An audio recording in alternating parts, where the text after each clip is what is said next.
puissant, il est le tout-puissant. Lui seul. Le fétiche qui te combat n'est pas puissant. La misère qui te combat n'est pas puissante. L'esprit de mort qu'on envoie contre toi n'a pas de pouvoir.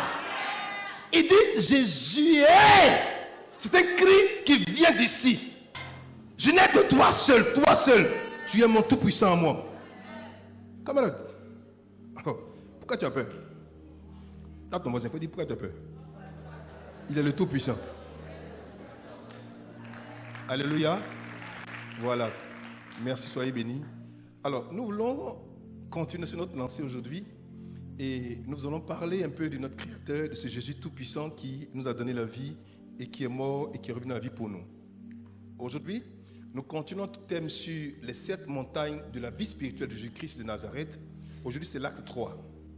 Et l'acte 3 va consister justement à faire un bref rappel de la montagne, la transfiguration donc du Tabor, qui, ma foi, est la montagne de la rencontre des maîtres. Au mont Tabor, là où le Christ a été révélé dans une autre dimension, nous avons vu que Pierre, Jean et Jacques pensaient connaître le Christ, mais ils se sont rendus compte au mont Tabor, à la montagne de la transfiguration, que le Dieu qu'ils pensaient connaître, ou du moins le maître qu'ils pensaient connaître, le prophète qu'ils pensaient connaître déjà, n'était pas celui qu'ils pensaient avoir. Au moment où il les invite à venir avec lui sur la montagne de la transfiguration, donc au mont Tabor, ils vont donc aller nuitamment ensemble, ils vont être là-bas, et puis il va leur laisser un endroit pour dire, attendez ici, je vais aller prier.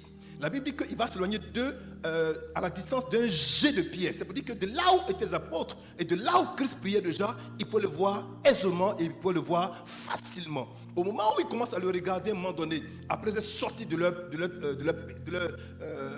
sommeil, ils vont discerner, comprendre que le Messie avec lequel ils avaient amorcé, ils avaient débuté, ils avaient commencé l'ascension du mont Tabor, ils vont découvrir un autre Messie qui se trouve vraiment sur la montagne et qui est invité par 2 autres personnes. Alors je me pose une question, sur la montagne en question, combien de personnes se trouvaient sur la montagne ce jour-là? Ils sont allés à 3, non, je peux dire à 4. Mais à un moment donné, ils se rendent compte que la montagne est peuplée d'autres personnes qui initialement n'étaient pas avec eux au moment où ils ont amorcé la montée. Donc, qu'est-ce qui se passait entre-temps? Et c'est Luc seul va révéler le pourquoi de cette amorce du mont Tabor. Luc dit, il est monté sur le mont Tabor pour aller prier. Nous avons démontré ici qu'à la limite, l'ascension du mont Tabor est une ascension qui, ma foi, a été sous-tendue, a été demandée, a été voulue par un acte, un désir de prière, donc de commune union ou de communion entre Christ et son Père. Et au moment où il commence à prier véritablement déjà, la Bible dit qu'il va entrer dans le mystère de la transformation, de la métamorphose. Il va changer de forme et de nature. Son visage va commencer à briller comme le soleil et ses vêtements vont commencer à s'illuminer comme de la lumière. Il se demande, mais qui est ce Messie? On a mangé avec lui, on a dormi avec lui, on a voyagé avec lui, mais aujourd'hui on le voit sous une forme différente. En fait, dans la pensée ancienne hébraïque, la Bible dit que Christ a enlevé le voile. Le vrai sens du mot métamorphomo ou métamorpho ou métamorphomai, c'est le même mot grec, veut dire Christ a enlevé, il s'est déshabillé en enlevant quoi? L'habit qu'il a porté. Et l'habit qu'il a porté, c'est malheureusement cet habit-là dont il prend le plus soin. Ton corps, ce n'est pas toi. Ton corps n'est pas le vrai toi. Le vrai toi se trouve à l'intérieur de ce corps. Et Christ, pour parler à Moïse, l'être de lumière représentant la loi, à Élie, l'être de lumière représentant le prophète, il a été obligé, lui, l'être de lumière par excellence qui représentait la grâce et la vérité, il a eu besoin d'enlever le voile. Pour que ce soit quoi? Une rencontre de lumière entre la lumière de la loi, la lumière des prophètes et la lumière de la grâce et de la vérité.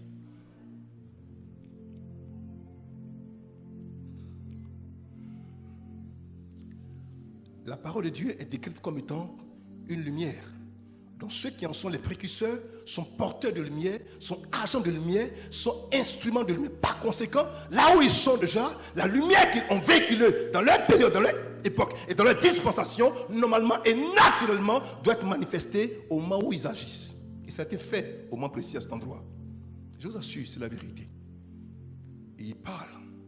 Et lorsqu'il parle, ils vont s'entretenir sur son départ à Jérusalem, qui consistait justement pour lui aller mourir. Alors, je me suis demandé une chose. Comment un homme qui savait qu'il n'avait pas péché et en qui aucune fraude n'a été capable de trouver, a accepté de parler de son départ, de son exode, du mont Tabor jusqu'à Jérusalem, afin d'aller mourir à Jérusalem. Afin d'aller mourir à Jérusalem. Il a accepté.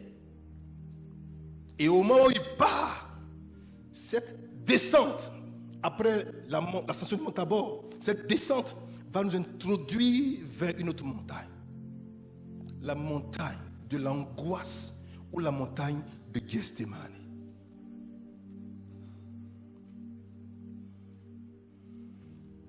Gethsémani a pour sens profond et étymologique le pressoir à huile. C'est un lieu où naturellement, lorsque les olives étaient vendangées, on amenait et qu'on les récoltait, on les recueillait et que l'olive était pressée et l'huile sortait des olives. Et l'huile était quoi? Une huile concassée qu'on utilisait pour la nourriture, pour la cuisine ou pour tout ce qui était cosmétique. Mais ce jour-là, à Gethsémani, en ce lieu spécial et particulier, ce ne fut pas des olives qui furent pressées, ce ne fut pas des raisins qui furent pressés, mais ce fut un être qui fut pressé par son Père et par son Dieu. Il était là tout seul, agenouillé, en pleine prière, en agonie. Il luttait. Ma volonté ou celle de mon Père? Ma volonté ou celle de mon Père? Dois-je mourir ou non? Dois-je boire cette coupe ou non? Que dois-je faire, Père? Là, il était quoi? En agonie. L'agonie vient du mot grec agonia, qui veut dire, c'est la pression ou l'action profonde et accentuée d'une douleur qui produit quelque part une mort atroce dont les heures qui vont venir seront plus atroces encore.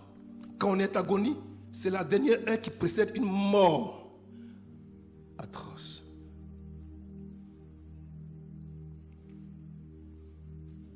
Sa volonté était en confrontation avec celle de ton Père. Est-ce qu'aujourd'hui, quand tu as besoin de faire des choses, est-ce que tu t'assures d'opposer, de confronter, de soumettre ta volonté à celle de ton Père, de ton Dieu, ou bien est-ce que tu fais ce que tu veux? Christ, Dieu fait chair sur terre, était à genoux et se demandait, vais-je accepter de boire la coupe que mon Père me propose à boire, ou vais-je la refuser? C'est une question profonde. Quand tu es en face d'un besoin, d'une situation délicate, où tes intérêts sont menacés, où ta vie est menacée, où ce qui te tient le plus à cœur est menacé, et que Dieu te commande de faire autre chose qui est contraire à ta volonté, qu'est-ce que tu es prêt à faire ou à consentir? Là, c'était une confrontation, une guerre de volonté. Ma volonté ou la volonté de mon Père. C'était à choisir.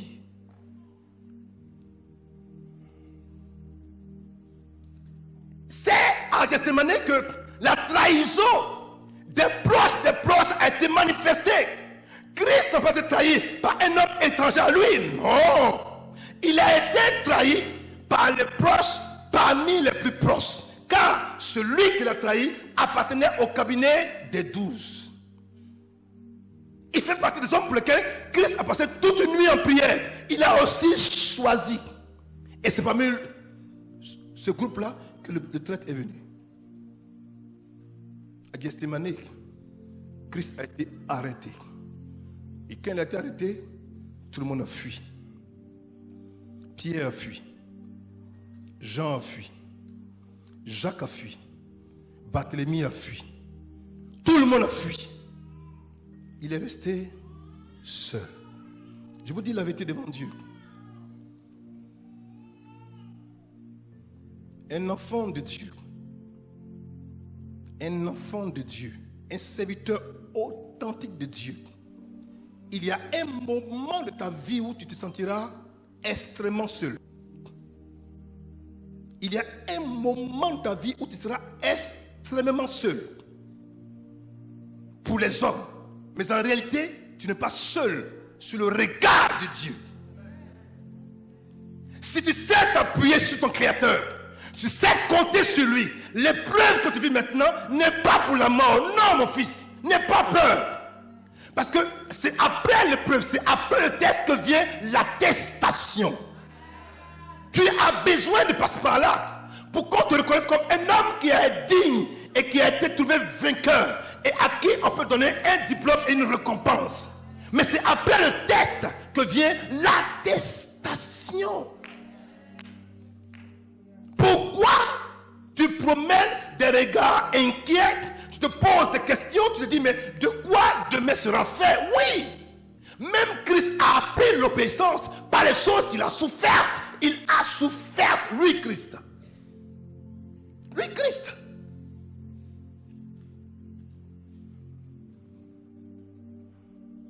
Guerre de volonté, agonie, trahison, arrestation.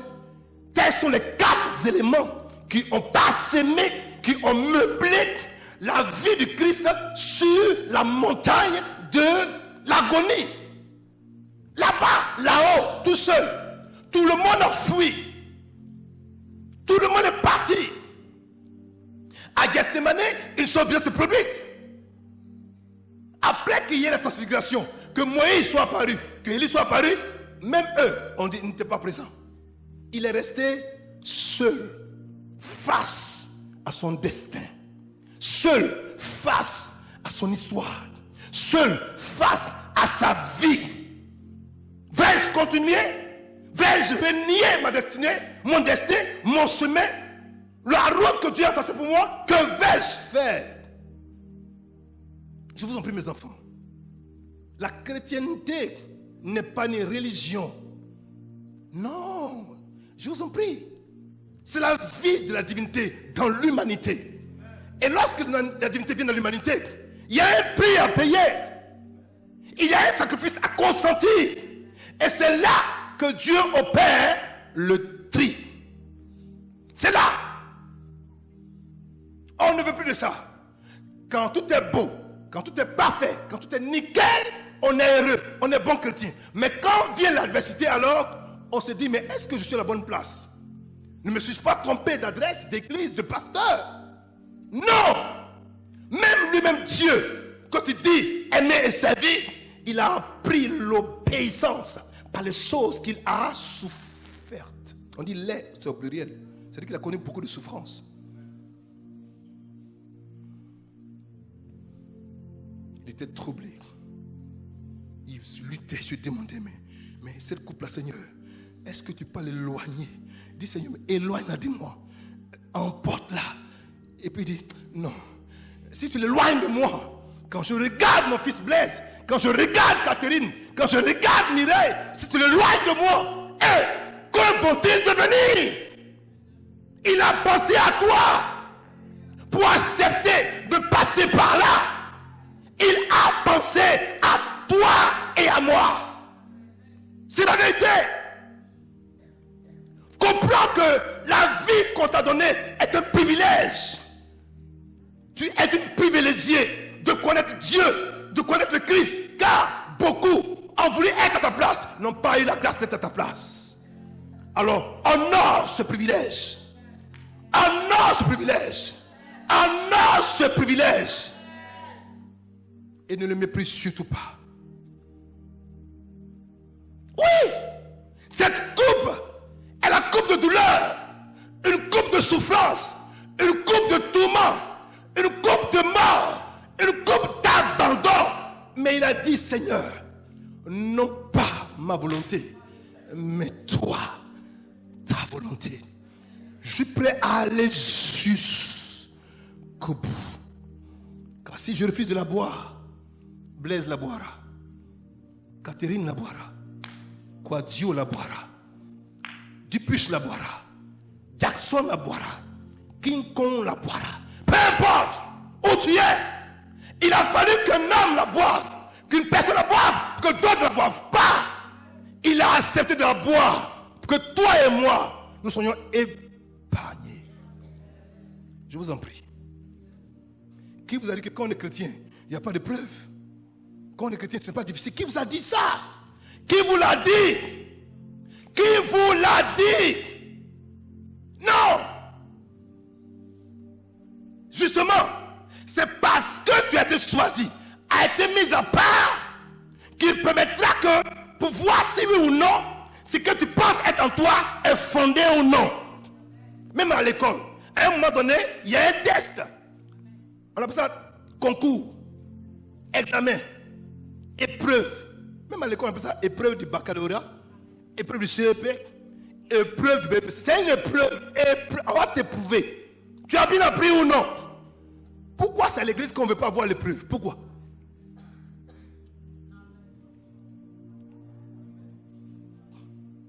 Quand tu veuilles, quand tu ne veuilles pas, Gethsémane est le lieu de choc de volonté en celle du Père et du Fils.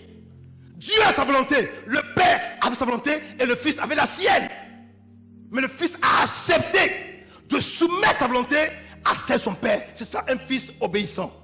Comme Isaac, il a accepté d'être offert pour que le Père soit honoré. Combien de fils aujourd'hui sont prêts à accepter le Père surpris? Combien de fils? Oui, Seigneur, mon intérêt, c'est que je dois voyager. Mais ton intérêt, c'est que je reste à Abidjan. À cause de toi, Père, je resterai à Abidjan parce que ton intérêt est plus important que mon intérêt. Combien de fils peuvent le dire aujourd'hui? Combien? Combien? Combien? Il n'y en a plus aujourd'hui. On veut tout ce qui est facile. Le chrétien fast food. Fast food. Fast food. Je prie en un jour, je suis béni. En 2 jours, je voyage. En 4 jours, je me marie. En 5 jours, je prospère. C'est-à-dire rapide, rapide. Quand ça attend, elle fait 2 mois, elle dit non, il n'y a pas Dieu ici, je m'en vais à l'autre côté. Tu n'as rien compris. Que c'est un homme de gagner, il dit bien gagner le monde. S'il perd son âme, tu as gagné et tu paies après. Tous les trésors de terre sont avec toi. Et tu vas avec ça en enfer. Mon fils, assure-toi que ton cœur ne s'attache pas aux choses qui demain vont périr. Porte ton dévolu, ton regard, ton aspiration sur les choses qui sont éternelles. Dieu est la valeur suprême, la valeur sûre. Christ est la valeur suprême, la valeur sûre. Christ est le plus grand de tous les trésors. Le trésor caché dans le champ, c'est Christ. C'est ça. Vends tout et achète le sang. Vends tout et achète le sang. Et alors, tu pourras jouir du trésor calmement, tranquillement et puissant. Et au jour marqué où Dieu viendra récompenser ses serviteurs, tu seras honoré à juste titre. Et ceux que le monde aurait acclamé seront quoi? Dans le feu de la géhenne. Il y a vie et puis il y a vie. C'est entre le moi et Dieu, en ce que je désire et ce que Dieu désire. Qu'est-ce que Dieu désire? Dieu désire que aujourd'hui je laisse tout, que je le serve. Je dis, mais serviteur de Dieu là c'est compliqué. Serviteur de Dieu là c'est trop compliqué. Moi servir Dieu. Et puis je vais souffrir. Je n'ai pas de salaire. Je vis par la foi. Tout le monde m'a abandonné. On va m'injurer, on va me critiquer, on va me calomnier. Ce travail difficile là. Non, Seigneur, cette volonté là ça ne m'intéresse pas. Cette coupe là, je ne la boirai pas. Je bois ma coupe à moi. Oui, bois là. Bois ta coupe. Travaille. Mais un jour, cette coupe que tu as bu là, c'est elle qui va t'enterrer. Christ a dit, Père, non pas ma volonté, mais toi. Je dis bien toi, ta volonté. J'oublie moi. Je vois que c'est compliqué, c'est difficile. Écoutez, je vous dis une chose. Le Seigneur n'est pas mort pour 7 milliards d'individus. Ah non. Il est mort pour le péché depuis Adam jusqu'au premier individu qui a fait les 7 milliards. Et depuis maintenant, cet endroit jusqu'à maintenant. Et tant qu'ils ont continué à mourir, tout ça là, ce qui va venir plus tard après, il est mort pour tout ça. Donc ce sont des milliards, ce n'est pas 7 milliards seulement. Et regardez un peu le poids de l'horreur qui est tombé sur lui. Il a quand même dit, je vais boire la coupe. Ah! Un amour pareil. Il ne faut pas jouer avec ça. Tape ton voisin, tape-le. Dis-lui, il ne faut pas jouer avec ça. Tape-le bien. Non, tape bien, il faut dire, tu dis ma soeur, mon frère, il ne faut pas jouer avec ça. Continuons. Donne-moi mon texte. Mais Pierre insiste. Même si je dois mourir avec toi, je ne dirai jamais que je ne te connais pas. Ah, Pierre, le zélé. Pierre dit, Pierre, Seigneur, même si tout le monde fuit, moi, Pierre, je n'ai jamais dit que tu ne connais pas. C'est le premier à commencer à courir. Pierre était le premier. Je me vois encore dans le jardin de Dens, dans le coin, là, juste à côté de l'arbre qui était à gauche. Et je vois Pierre il est en train de soulever son pantalon, mais en train de courir sous les rochers. Il a oublié qu'il venait de dire que même si tout le monde l'abandonne, lui ne va pas abandonner. Pierre était le premier à courir. Chaque l'a suivi. Puis Jean le bien-aimé aussi a commencé à courir. Mais le bien-aimé aussi a fui. Quand c'est chaud là, papa je t'aime, papa tu es mon papa, on met ensemble, là, on va voir. Alléluia. Ils sont tous fuis. Regardez. Et tous ont dit la même chose. Continuons. Ensuite, ils vont à un endroit appelé Gethsémane. Jésus dit à ses disciples, asseyez-vous ici pendant que je vais prier. Continuons. Il amène avec lui Pierre, Jean, Jacques. Il a commencé à être inquiet, à être effrayé. Il lui a dit, mon cœur est triste jusqu'à mourir. Restez ici et ne dormez pas. Il a dit, écoutez, ne dormez pas. Bien qu'il a dit ne dormez pas, il faut quand même dormir. Tcha. Continuons. Il va un peu plus loin. Il se jette par terre et il demande à Dieu d'éloigner ce moment de souffrance si c'est possible. Il dit éloigne. Là-bas on dit coupe, dans la version de coupe. Ici on dit ce moment de souffrance. Donc la coupe en question est une image pour dire qu'il est allé au-devant de souffrance tellement atroce. Il a senti, il a vu venir de loin la souffrance qui allait être son lot. Seigneur, est-ce que cette souffrance, tu peux l'éloigner de moi? Plus de 7 milliards d'individus porter leur péché. Si un même a un seul péché seulement, c'est trop. Ok, mais imaginez-vous, nous les vrais pécheurs. Un bon péché, c'est au moins 5 millions de péchés. Donc, multipliez par au moins 16 milliards. Regardez le poids spirituel sur un individu. Lui seul. Chrétien, on ne réalise pas le prix que le Seigneur a payé. C'est-à-dire comme on est là, on est content, on a la grâce, on ne réalise pas ce que ça veut dire. Une année, on était à Boaké. Vous savez, quand on était très jeune dans la foi, très zélé, hein, 21 jours de jeûne, 15 jours à sec. On avait les jeunes comme ça, on était très puissants. On aimait bien faire ça. Pas comme maintenant, les jeunes, c'est autre chose. Ils font concours de bière, de boc, et puis de quoi l'autre bière là qu'on appelle l'autre bière là, ivoire. Toi, tu bois 4 casiers d'ivoire, moi, il bois 4 casiers de boc. Toi, tu bois 4 boîtes de vin, moi, il boit 4 casiers de champagne. Nous, on ne connaissait pas ça. Nous, en notre temps, c'était des concours de qui va jeûner le plus longtemps. Et on a pris un jeûne de 3 jours. L'église a fait un jeûne de 3 jours. Et comme l'église était fatiguée, on a fait beaucoup de programmes. Le pasteur, les 2 hommes de Dieu, on s'est mis à dire, bon, on va jeûner pour l'église. Mes frères, je n'ai plus jamais fait ça. J'ai dit, plus jamais. 3 jours. On commence le jeûne, le premier jour. Vous savez comment j'étais assis? Comment j'ai jeûné? J'ai jeûné assis. Avec quoi? Les 2 pieds dans l'eau. Et puis quelqu'un verse l'eau sur moi. Comme ça. On verse l'eau sur moi comme ça. Je ne m'amuse pas devant Dieu. J'ai dit, c'est comme si mes os, on met des fers dedans et puis on les casse de l'intérieur. Et puis c'est là que le Seigneur me dit, regarde que 3 jours pour une église de à peu près peut-être 150 personnes. Tu es devenu, c'est-à-dire on verse le stock. Bon, maintenant, imagine si ça avait été peut-être 300, peut-être même 400, peut-être 500. Si tu es 1000, depuis on t'a enterré. Donc, imagine ça. Et puis maintenant, imagine ce que moi, aïe. Chrétiens, honorez vos pasteurs. Priez pour eux. Soutenez-les. Encouragez-les. Motivez-les. Vous ne savez pas ce qu'ils ont dit pour vous dans le secret. Vous ne savez pas. Mais Dieu le sait. 3, j'ai dit 3 jours. Le 3e jour, pour me lever, on me transportait comme ça. Comme ça. Je ne peux pas me lever. Pourtant, j'avais l'habitude de jeûner de longs jeûnes. Le jeûne même, c'est ma chose. Ce jour-là, toute l'église était, c'est-à-dire, dans l'église, il y a des pécheurs dans l'église. Parce qu'en fait, le poids était fonction du péché. J'ai dit, donc, les gens ils pêchent comme ça. Et puis, j'ai mouru cadeau. On me dit, viens mourir cadeau. Alléluia. Mais ça m'a enseigné une leçon. J'ai commencé à respecter le sacrifice de mon père. J'ai dit, oh, le monsieur là, vraiment, pardon. Accorde-moi la force de ne plus pécher contre toi. Car pécher encore, c'est encore crucifier une fois encore le Christ.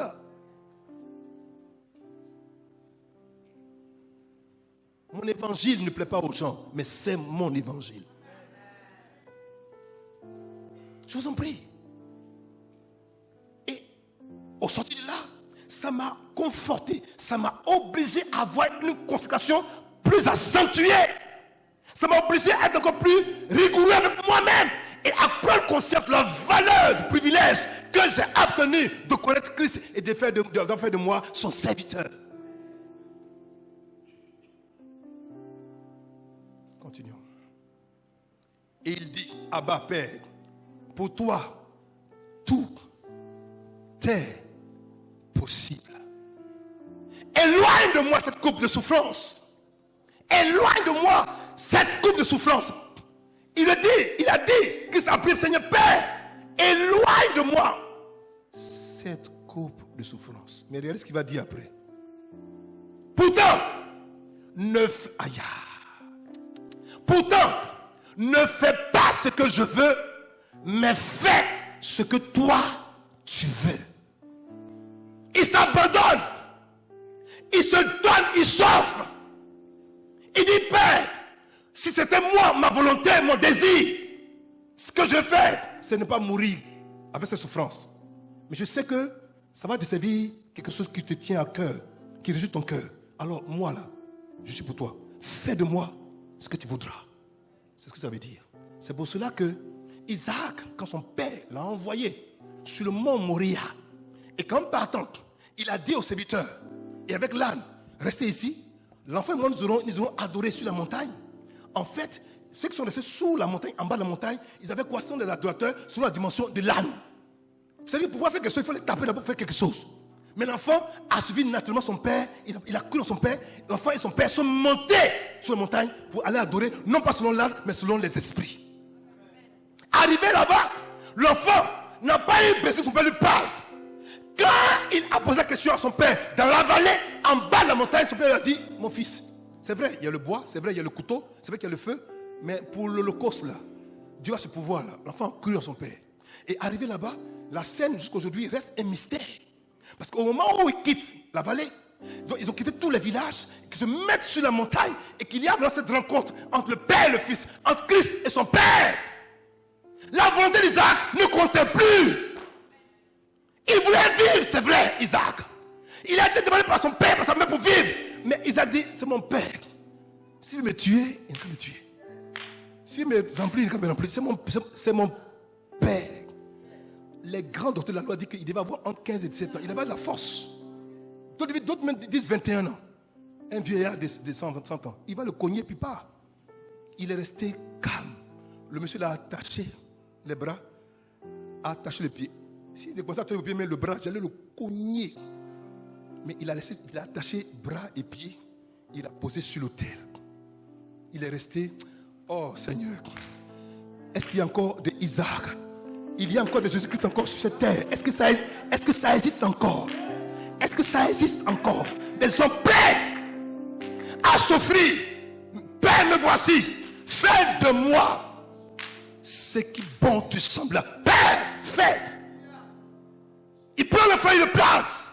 Comme que si, voici ma vie. Fais de moi ce que toi tu veux. Au moment où il le dit, l'enfant s'abandonne. Dieu regarde Abraham. Et arrivé un moment, il dit, Abraham, arrête. Maintenant, je sais que tu me crains. Maintenant, je sais. Dieu est omniscient. Est-ce que Dieu ne se dit pas avant qu'Abraham le fait? Dieu le savait, mais Dieu voulait voir. Dieu voulait voir si Abraham pouvait poser le pas de foi. Il y a le temps, il y a le moment où Dieu te conduira sur le mont Moria. Ce sera en toi ta volonté et la volonté de ton Père céleste. Et c'est là que ta vraie filiation va se démarquer. Le vrai fils, c'est à l'heure du sacrifice et de l'adoration vraie que Dieu les découvre.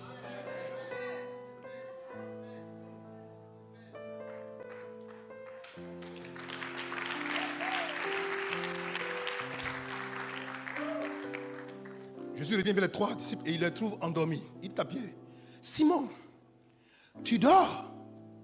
Simon, toi mon ami, toi l'homme qui est prêt à sortir son épée pour me défendre. Simon, tu dors.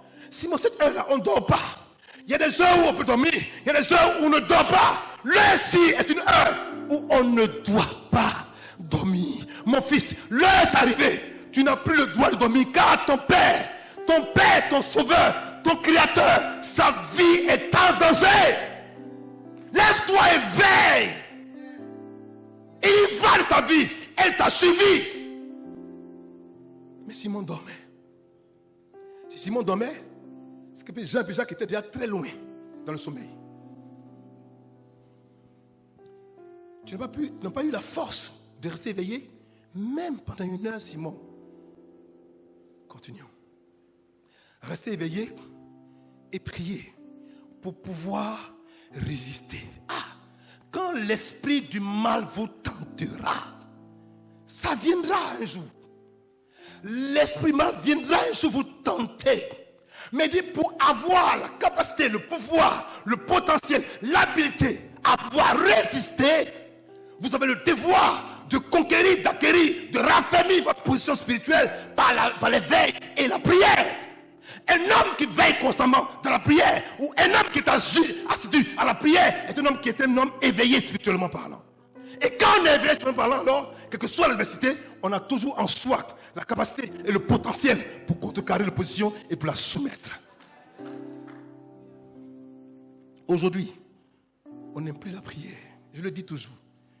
La prière est la seule activité que les disciples ont demandé à Christ de leur enseigner. Il n'a pas dit enseigne-nous à faire des miracles, à faire des prodiges. Enseigne-nous à pouvoir faire des choses miraculeuses. Non! Je me suis demandé pourquoi en Luc chapitre 11 verset 1, pourquoi c'est seulement le désir de prier, le besoin de prier ou la connaissance de la prière qui a été demandé par les apôtres. Pourquoi? Ils ont vu Christ faire des guérisons, opérer des miracles, ressusciter des morts. Ils ont pu dire, Seigneur, enseigne-nous à ressusciter des morts, c'est même plus intéressant. Il dit, enseigne-nous à prier. Je me suis posé une question. C'est tellement que la façon dont ils priaient et ce qui se produisait pendant la prière a bouleversé leur entendement. Pour preuve, souvenez-vous que lorsqu'ils étaient sur la montagne Tabor, la montagne de la transfiguration, ils ont vu Christ changer de forme. Ils se sont dit, mais c'est quelle prière en pratique et au moment où on pratique alors, un homme ordinaire devient un être de lumière. Ils ont compris qu'il y avait un mystère. La prière, il y a un mystère. Ils ont dit, le secret de ce monsieur-là pour faire des guérisons, des miracles, doit venir de cet exercice de prière. Donc, au lieu de demander la conséquence de la prière, on va plutôt prendre la source. Car la prière est la source du miraculeux, du prodigieux et de la résurrection. Un homme de prière peut entrer dans tous ces mystères. Ils ont compris le mystère. Père, donne-nous la source. Je l'ai dit ici la dernière fois. Le bijoutier ou les bijoux? Le bijoutier ou les bijoux? Le bijoutier ou les bijoux? Pour ceux qui ne comprennent pas ce que ça veut dire, je vous explique. C'est un homme un jour dans un grand royaume qui convie ses serviteurs et leur demande de faire un choix entre le bijoutier qui fait tous les bijoux du royaume et les bijoutiers. Les bijoux et les bijoutiers. Alors on demande au prince, puis il dit non, à la princesse, pardon, il dit papa, moi je prends les bijoux. Il y a tellement de beaux bijoux, des perles, des diamants, de l'or, de platine, tout ça, je prends ces choses. Et puis après elle sort, son père, on la braque et elle perd tout, elle en pleure. Son père lui dit, tu n'as pas compris ma fille, que si tu as les bijoux, c'est bien bon, mais c'est pour un temps. Mais si tu les perds alors, tu as tout perdu. Mais quand tu as le bijoutier, celui qui a la capacité de produire les mêmes bijoux, peu importe ce qui va devenir encore, il peut encore refaire les mêmes bijoux pour toi. Choisis le bijoutier. Et ce bijoutier, c'est qui? Jésus-Christ de Nazareth. Il dit, vous désirez faire le bien, mais vous n'avez pas la force de résister au mal. Il y a une lutte, un antagonisme, un combat qui nous est imposé entre le mal et le bien. Et on n'arrive pas à le faire. On se bat, on crie à Dieu, mais il te manque la force de le faire. Pour avoir la force, il faut avoir celui qui a l'origine de la force. Celui qui génère la force. Quand tu l'as lui, tu as tout. Continuons. Jésus se lève encore et il fait la même prière. Ça veut dire qu'il insiste pour le Seigneur. Je ne veux pas boire cette coupe, mais non pas ma volonté, mais encore ta volonté. C'est-à-dire, il le dit une fois, il le dit une seconde fois. C'est-à-dire que ce n'est pas une vie de l'esprit. Plusieurs fois, 3 fois, le Seigneur a dit, c'est une coupe qui est compliquée, elle est difficile, c'est la souffrance compliquée. Mais Seigneur, non pas ce que je veux, mais ce que toi tu veux. Donc 3 fois, il a dit 3 fois oui à la volonté du Père et 3 fois non à sa propre volonté. Ça, c'est un mystère. Il soumet sa volonté à son Père et il est prêt à aller jusqu'au bout.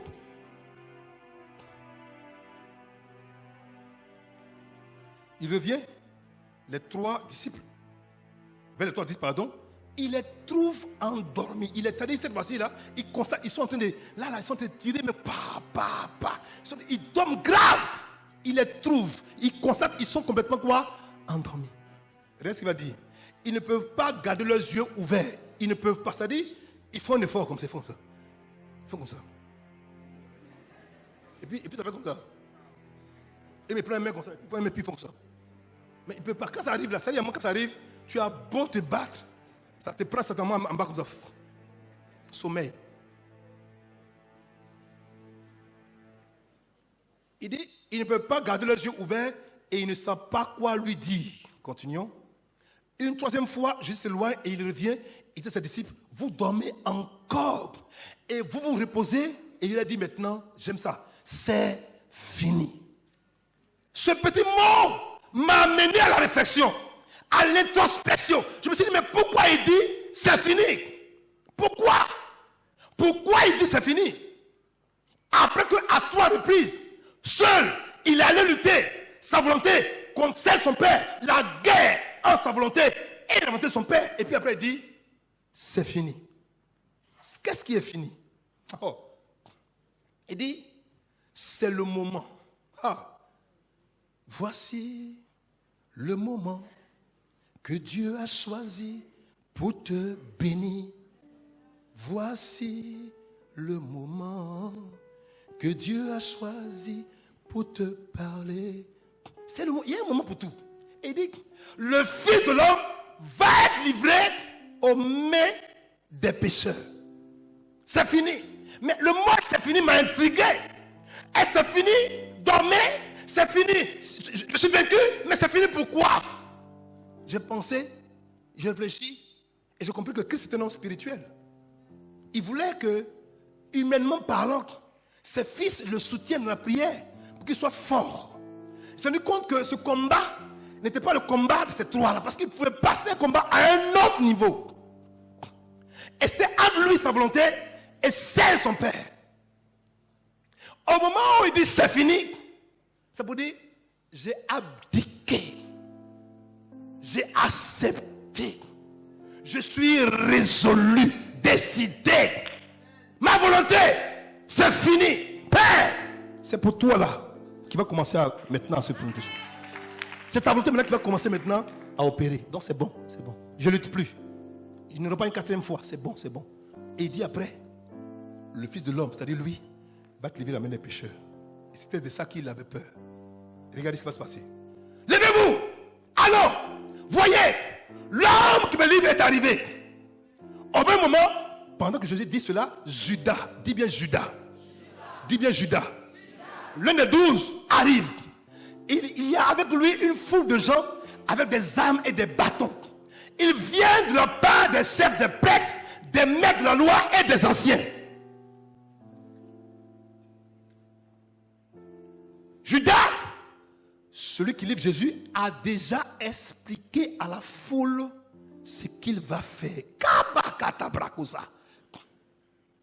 Un membre du cabinet interministériel, international, mondial et intercosmique qui comprend comme le roi de tous les rois, le souverain de tous les souverains. Et il va dire à une foule enragée, voilà comment nous allons procéder pour avoir ce monsieur. Ils sont informés, ils sont d'accord. Laisse-moi te dire, partout où tu es, partout où tu opères, quelle que soit ta bonté, tu as ton Judas qui t'attend au tournant. Je dis, peu importe qui tu es, peu importe ta bonté, ta gentillesse, ton Judas t'attend au tournant. Tu vas tout faire, donne-lui de l'or, l'argent. Judas gardait la pousse du ministère. Mais quand même, il allait vendre le maître. Camarade, tu as mangé l'année du ministère jusqu'à... Ça n'a pas suffi. Tu veux quel argent encore? Tu veux quel argent? Dieu. La Bible est écrite pour nous instruire, mes enfants. Pas pour nous informer, mais pour nous instruire, pour dire, fais attention. Ce qui est arrivé à Jésus là, si c'est arrivé à Jésus, c'est que ça va t'arriver à toi aussi. C'est la vérité. C'est la vérité. N'ayez pas peur. D'accord? Je continue. Regardez. Oh, j'aime Jésus. Oh, vraiment, ça me plaît. Il a dit, l'homme que je vais embrasser, c'est lui. Aïe. Dans d'autres versions, il dit, celui que je baiserai. Un baiser. Il dit, c'est lui. Arrêtez-le, amenez-le et gardez-le bien. Attends, est-ce que vous réfléchissez? Judas. Il dit, regardez, je l'embrasse. Arrêtez-le, 2. Amenez-le, 3. Gardez-le, 4. Mais gardez-le bien. Oh, Judas, c'est un dangereux. Parce qu'il ne veut pas que quelqu'un s'échappe. Garde-le bien. Il ne faut pas y avoir s'échapper. Garde-le bien. Garde-le bien. Liez-le bien. Enfermez-le bien. Fortifiez-le bien. Tuez-le bien. Parce qu'il savait qu'on voulait le tuer. Et dit, faites-le bien. Mais c'est ton fils. Judas était son fils. Son collaborateur. Et puis dit, gardez-le. Mais gardez-le bien. Il ne faut pas, il va courir. Parce qu'il court, je suis foutu, moi, Judas.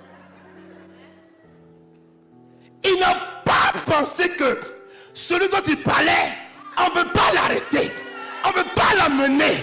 On ne peut pas le garder. Encore moins le garder bien.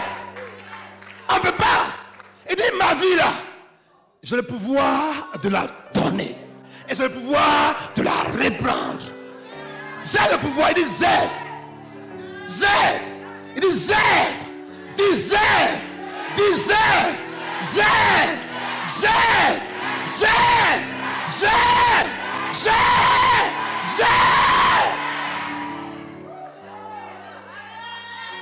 Quand un homme dit j'ai, en fait, ça veut dire qu'il détient le pouvoir suprême. Personne ne peut s'opposer à lui. Personne. Mais par rapport à son père, il dit papa, à cause de toi. Papa, à cause de toi. C'est votre temps, faites. Dis à ton voisin, fais. Non, fais. C'est pour ça que tu peux m'embrasser puis ils vont me prendre. Sinon, il dit, Pierre, tu sois épais. Si je veux là, si je veux 12 légions d'anges. Et ce n'est pas des petits anges, 12 légions de chérubins. Vous savez, selon la tradition, la Bible dit que quand 2 chérubins s'attrapent, ils couvrent la terre. 2 chérubins qui s'attrapent comme ça, ils couvrent la terre. Mais il va voir 12 légions de chérubins. Regardez un peu ce qui va se passer. Catastrophe sur la terre. Mais il dit, Pierre, laisse tranquille. Ça, c'est l'heure des ténèbres. C'est l'heure de la force de la nuit. C'est leur temps. Laisse-le faire pour eux. Parce qu'après ça... Continuons. En arrivant, Judas s'approche tout de suite de Jésus. Il va vite. Commando, dépêche-toi. Joël, viens Alexandre, dépêchez-vous, vite. Il court, vite, comme ça. C'est pas un faux type. Judas, là, c'est nous tous, hein. Nous sommes tous les Judas. On a tous tué. C'est nous tous. Jo, mets-toi là. Voilà Jésus. Mets-toi ici. Mon fils n'est pas Judas, hein. Le sang de Christ te couvre. Donc, il court. Va vite, puis tu l'embrasses. Embrasse Joël, va vite, embrasse-le. Voilà. Et puis il dit maître. Dis maître. Et puis embrasse-le. Voilà. Donc, à la limite, c'est quoi? C'est un geste d'amour. C'est un geste de joie. C'est un geste tu es heureux de le voir. Non, hein? C'est un geste d'amour. Pour ceux qui ne connaissent pas le secret, mais pour ceux qui ont été formés, la foule, avant de dire, c'était le code, le signe pour dire arrêtez-le. Je te pose une question. Quand on t'embrasse, ça veut dire quoi en fait?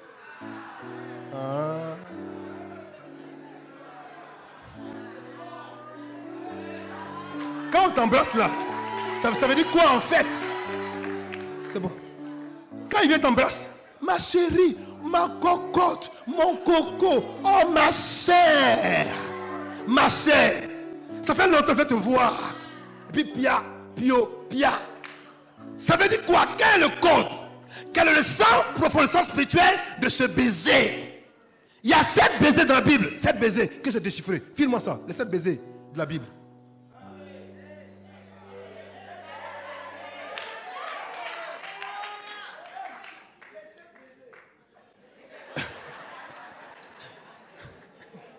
Le premier baiser,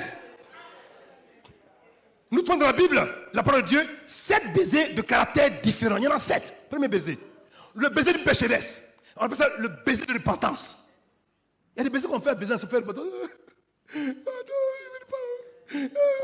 Baiser de repentance, ça existe. Donc peut-être que ton baiser là, c'est un baiser de repentance, on ne sait pas. Donc, tu as ton voisin, mais avec quel baiser de ma baiser? Dis-lui. Avec quel baiser de ma baiser? Deuxième baiser. Le baiser de là-bas. C'est le baiser d'adieu. Quand on vient à Dieu, on se baise. On fait d'adieu. On fait des baisers. Oh, vraiment, tu as parti. En plus de voir, on fait un baiser. Baiser d'adieu. Troisième baiser. Le baiser de repas. C'est le baiser de séparation. Et des fois, tu fais un baiser, mais c'est pour dire qu'à partir de maintenant, on ne sera plus ensemble. Donc, c'est pour ça qu'il dit, quand tu baises une personne, quel est le sens, quelle est la valeur spirituelle du baiser que tu apportes? Quel est le message derrière ce baiser? Discerne. Fais attention. Tout baiser n'est pas forcément le sens que tu penses que ce baiser a. Le quatrième baiser, le baiser de David et de Jonathan, c'est un baiser d'affection. C'est le meilleur. Tu baises une personne par affection parce que tu l'aimes. Oh mon ami, la Bible que l'âme de David et l'âme de Jonathan étaient quoi? Liés. Ils s'aimaient comme des frères. Son âme s'attachait à l'âme de David. Quand il se voyait qu'ils s'embrassaient, c'était des baisers saints, des baisers d'affection, d'amour. C'est ce baiser que les chrétiens devaient avoir entre nous et non le baiser d'hypocrisie. C'est qu'un baiser, le baiser de Joseph, qui est le baiser du pardon. Tu as blessé une personne, tu sais que ce n'est pas une bonne chose. Tu vas avec elle, tu la baises pour dire, ma soeur, pardonne-moi. Je t'ai fait du tort, je t'en supplie, pardonne-moi. Ah, pardon. Tu l'embrasses. Et ce baiser-là vient de ton cœur. Et vous pleurez ensemble, vous séparez dans la paix. Sixième baiser, le baiser du fils prodigue, qui est un baiser de communion. Son père voulait retrouver son fils. Il l'a revu, il l'a attrapé, il l'a embrassé. Ils ont commencé à pleurer parce que son fils qui était perdu est maintenant revenu à la vie. C'est un baiser quoi? De communion. Ils se sont quoi? Retrouvés. Des baisers de retrouvailles. Maintenant, le septième baiser le plus dangereux, le baiser de Judas. C'est le baiser de trahison. Je demande une chose. Quelle est la nature du baiser que tu donnes à tes frères et à tes sœurs? Quel est le message que tu véhicules? Quel est le sens profond de ce baiser? Qu'est-ce qu'il y a en dessous de ce baiser? Ça sous-tend quoi? Qu'est-ce qu'il y a à l'intérieur de ce baiser? Il y a quoi dedans?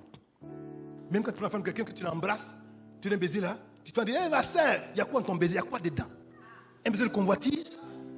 Un baiser de convoitise? Sois délivré ce matin au nom de Jésus-Christ. Les baisers traduisent les sentiments du premier amour. C'est aussi un symbole d'une communion très intime. Quand on baise une personne, c'est que cette personne nous est intime. Donc c'est un acte, un geste qui reflète un sentiment profond qu'on a et qu'on veut exprimer envers une autre personne. Le baiser est une salutation habituelle en Orient. C'est une marque de respect. Et en Orient, même quand on se baiser, ils font quoi? Ils s'attrapent la barbe. L'autre attrape sa barbe, l'autre attrape sa barbe, et puis ils se baisent. Oui, c'est vrai, l'autre attrape sa barbe, l'autre attrape sa barbe, et puis ils font le baiser. C'est une marque de respect. Maintenant, le saint baiser exprimait l'amour chrétien. C'est aussi une marque d'amitié qu'on se donnait au moment de l'arrivée ou du départ. En fait, le baiser de Judas, à la fin, était un baiser pour dire au revoir.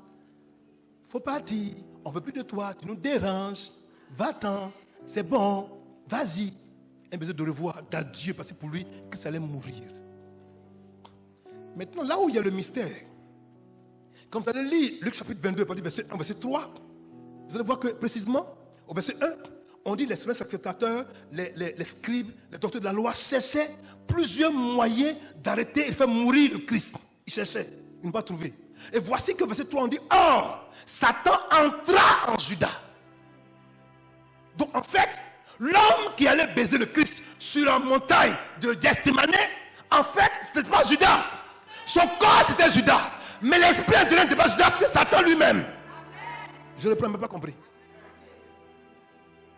J'ai dit, Georges, prends ta Bible. On peut me donner ça au tableau s'il vous plaît? C'est possible?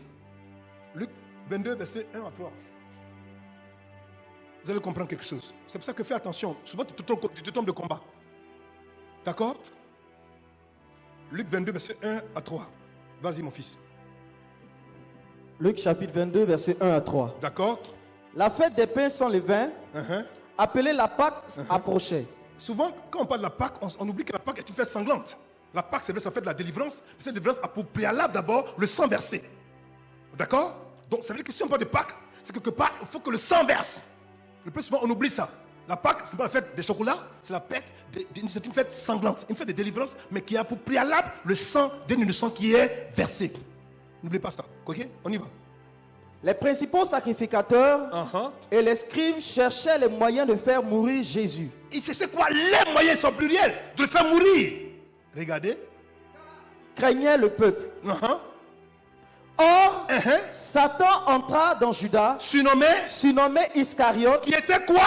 Qui était du nombre des 12. Point. Ils ont cherché pendant longtemps les moyens de le tuer, ils n'ont pas pu.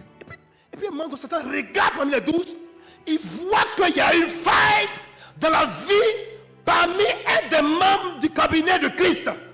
Il dit, oh, parmi eux, il y a un voleur.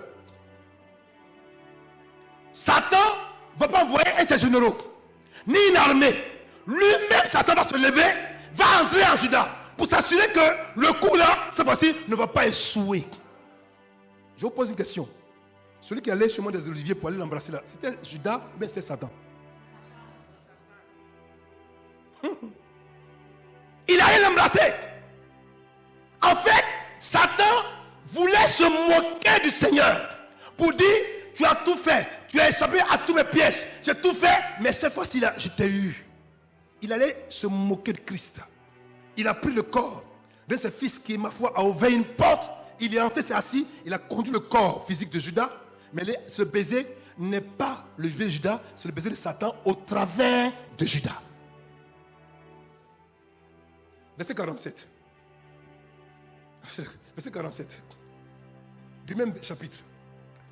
Comme il parlait encore, voici une foule arriva. Et Continue. celui qui s'appelait Judas, l'un des 12, marchait devant elle. Regardez, devant la foule. Normalement, Judas ne peut pas marcher devant la foule. C'était plutôt les scribes qui étaient devant et l'armée. Mais pourquoi était devant? Satan est orgueilleux. Satan, il est imbu de lui-même. Satan est fier. Il était comme pour dire, venez, je vais vous le livrer. On voyait Judas, mais en fait, c'est Satan qui était devant, parce que c'était une armée de gens qui étaient prêts à tuer. Il y avait Satan dans le corps de Judas, et puis tout le peuple qui était rempli de démons prêts à tuer. Physiquement, on voyait un peuple ordinaire, mais en réalité, spirituellement, c'est un peuple de démons. Donc, souvent, quand ton frère t'attaque, tu dis, mon frère m'attaque. Non, ton frère ne t'attaque pas. On a pris le corps de ton frère pour t'attaquer, mais le vrai ennemi se trouve à l'intérieur de ton frère. Donc, dis à ton voisin, tu t'es trompé de combat. C'est fini, mon fils, c'est bon.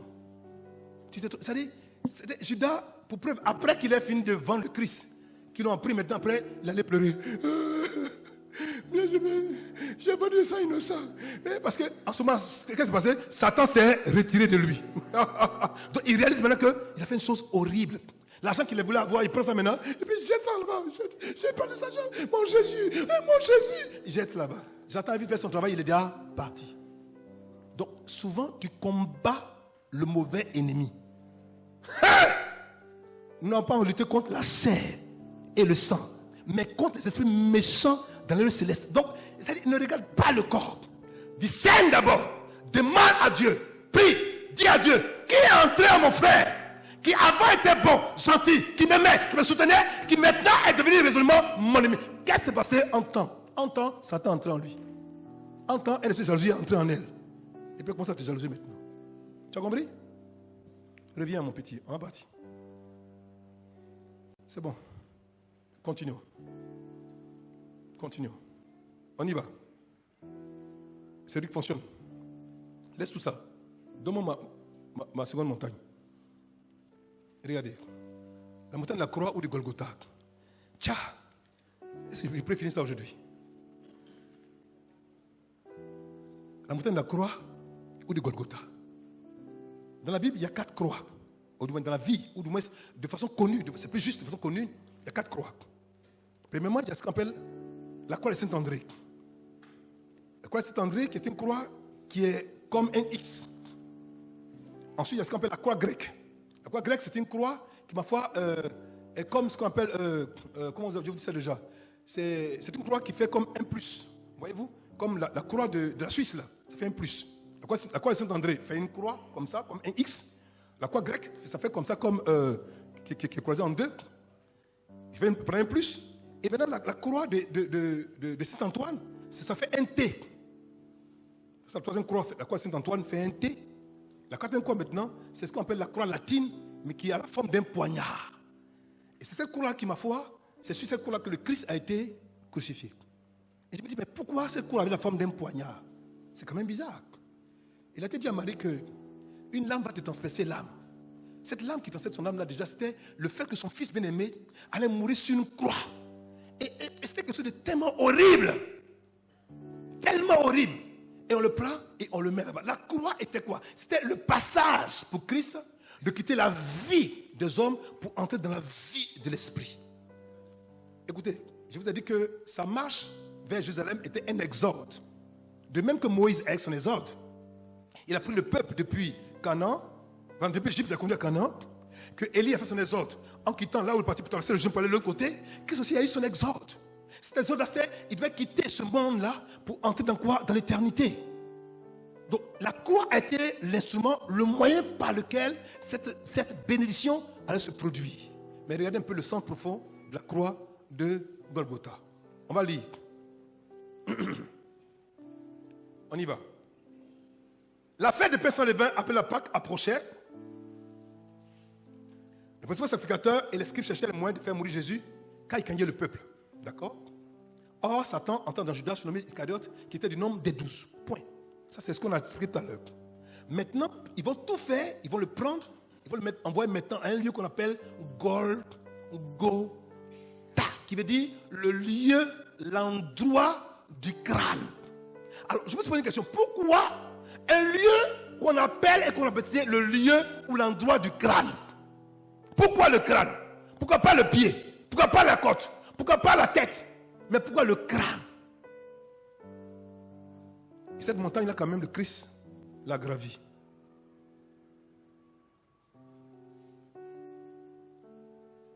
Vous savez, à l'époque, dans les temps anciens, la mort était symbolisée par un symbole qui était partagé par un crâne et puis 2 os, qui représente ce qu'on appelle la croix de Saint-André. Non, la croix grecque, pardon. Et c'était un symbole. Et il y avait une lettre qu'on appelle to, en grec. Lorsqu'on met ça sur une personne déjà, ça veut dire que tu es mort. Et je me suis rendu compte que quand tu fais cette lettre grecque comme ça, c'est un cercle avec un trait dedans déjà, ça représente déjà un crâne de mort. Et je me suis demandé, mais pourquoi ce lieu est appelé Golgotha, qu'on appelait le lieu du crâne, et c'est là-bas qu'on a voulu aller le tuer? Pourquoi cet endroit bien précisément? Et puis j'ai cherché, puis j'ai trouvé. Et puis, non, dimanche prochain. Que Dieu vous bénisse. J'ai dit dimanche prochain, que Dieu vous bénisse. Est-ce qu'on peut acclamer le Seigneur? Est-ce qu'on peut acclamer? Est-ce qu'on peut acclamer le Seigneur? Est-ce qu'on peut acclamer le Seigneur?